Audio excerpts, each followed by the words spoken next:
Assalomu alaykum aziz do'stlar. Bugun men sizlarga o'zimni shaxsiy narsa kelib qolgan edi. Proyektor bilan sizlarni tanishtirib o'tmoqchiman. Mana korobkada kelgan deyarli yangi plastinka bilan birga kelgan. Ro'yxatni ham tashlab olgan ekanlar, qog'ozga yozib plastinkadan. Eslaganlar bo'lsa, hozir o'zi biladi. Mana korobkani ochamiz. Mana Lider 306 proyektor eslaganlar bo'lsa, izohlarda kommentariyada yozib ketsin. Deyarli yangi holatda ekan. Shuni sizlarga bir ko'rsatib beraman obzor qilib.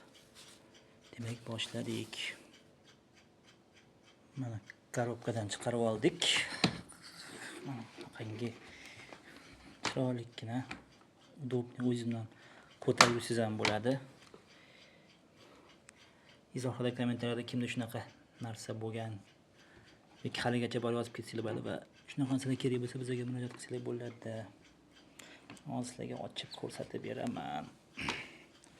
Mana bu yoqda ochiladigan joyi bo'ladi, bosiladi. Ikkala tarafini bosib keyin ochsa bo'ladi.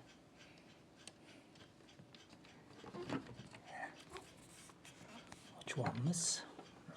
Mana shunaqa holatda bo'ladi. Ana bu yoq qo'yiladi. Qanaqa qilib ishlatishni ham ko'rsatib beraman hozir sizlarga. Mana shunday bo'ladi. Bunga ulanadigan mana bunaqangi orqadagi shuni to'qilab oldik setga. O'zini mana bu yoqqa ulanadi. Mabodo tushunmaganlar uchun ham ko'rsatib ketyapman. Mana ikkinchisiga ulanadi aynan. Shuna holatda bo'ladi. Xo'sh, endi mana set degan joy bor. Yoqamiz. Mana yonda. Ovozlar ham chiqdi. Mana ovoz ko'taradigan joyi, mana bitta regulovka joylari. Hozir bir plastinkani qo'yib ko'rsatib beraman qanaqa ishlashini. Mana plastinka qo'ydik, hozir bolalarga qo'yib tekshirib ko'ramiz qanaqa ishlashini. Deylik mana.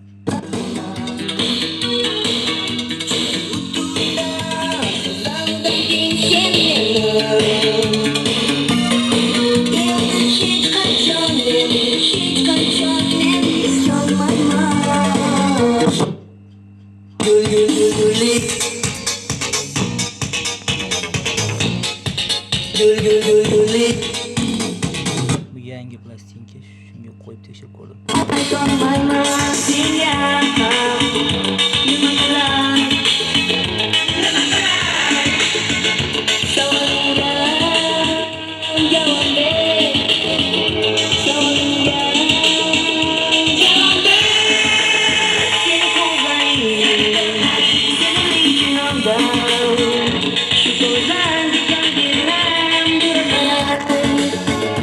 Xullas, bugun shuni obzor qilib ketay degandim.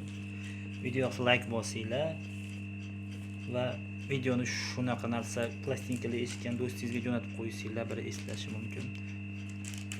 Keyingi video obzorda ko'rishguncha xayr salomat bo'linglar.